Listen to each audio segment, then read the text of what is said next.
السلام عليكم ورحمة الله وبركاته. ازيكم يا سكاكر؟ عاملين ايه؟ يا رب تكونوا بخير. النهارده معايا مشتريات الاسبوع بتاعتي من خضروات وفواكه وفراخ، هعرضها لكم النهارده. لو حابين تاخدوا فكرة او كده، اللي انتي تجيبي ايه في طول الاسبوع وتمشي بيه دنيتك. اول حاجه حبيت ان انا اغسل المواعين وافضي الحوض الاول، واغسل الازايز وامليها وكده عشان خاطر ابقى مرتاحه وانا بنضف وبعمل وبغسل وبعمل اللي انا عايزاه. تمام. اول حاجه اللي انا غسلت الازايز بالبريل والميه كويس جدا جدا ومليتهم وشلتهم، وغسلت المواعين ورصيتها تمام كده، وفضيت الحوض وخليته زي الفل كده زي ما انتوا شايفين. تاني حاجة بقى دخلت على الخضار. فلفل اخضر جايبه كيلو، و3 كيلو بطاطس، و2 كيلو طماطم، ونص قتة، وكيلو عنب، وكيلو ونص موز، والبابونج ده مع اليانسون عشان خاطر بنتي عندها كحة وتعبانة، اعملها لها مشروب عشان خاطر يخففها لك كده. والفراخ دي عبارة عن 6 وراك، والوراك على فكرة اوفر من الفراخ. تمام. وجبت سمنة برضك عشان خاطر اطبخ بيها، وغليت مية في الكتل عشان خاطر اغسل بيها الحوض بعد ما اغسل بيها الفراخ وكده عشان السالمونيلا وصحتنا وكده، فاهميني؟ وانا بنضف الفراخ بقى باخد من تحت الجلد كده اللي هي المية اللي هي بتبقى بتتزفلت دي والكلاوي والحاجات ديت، بغسلها كويس وبنضفها من اي ريش. وباجي نقعها في محلول ملح وليمون وكده عشان الزفارة. واديني بعد ما خلصت تنظيف اهواتي عملت بالمية السخنة عشان السالمونيلا. حتى المواعين اللي انتي تستخدميها لغسل الفراخ تعمليها بالمية السخنة برضك، والسكاكين والمعالق وكده بالمية السخنة انا بطهرها وبعقمها بيها دايما.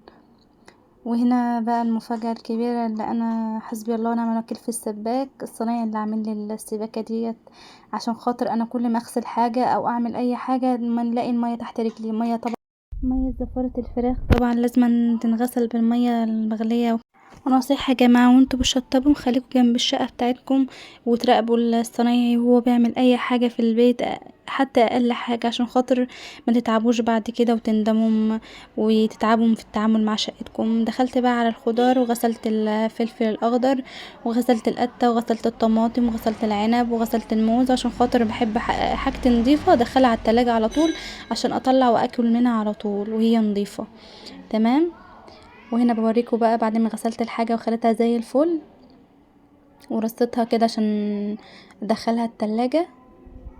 والسمنة دي انا بسيحها سمنة بلدي على سمنة اللي هي الصفايح دي، بتوفر معايا جدا وبتبقى طعمها حلو جدا في الطبيخ. ولقيت جوزي طبعا جايلي نص فرخة. حلم حياتي يا جماعة، كل ما يجيلي اكل جاهز عشان انا تعبت والله.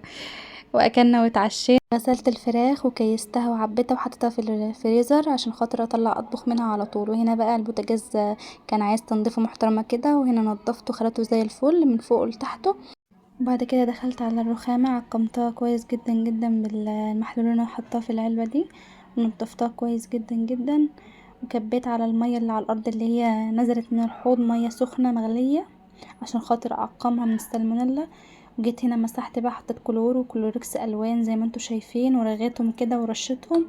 ومسكت بقى دعكت دعكه محترمه كده زي ما قال الكتاب، والريحه كانت وهم يا جماعه.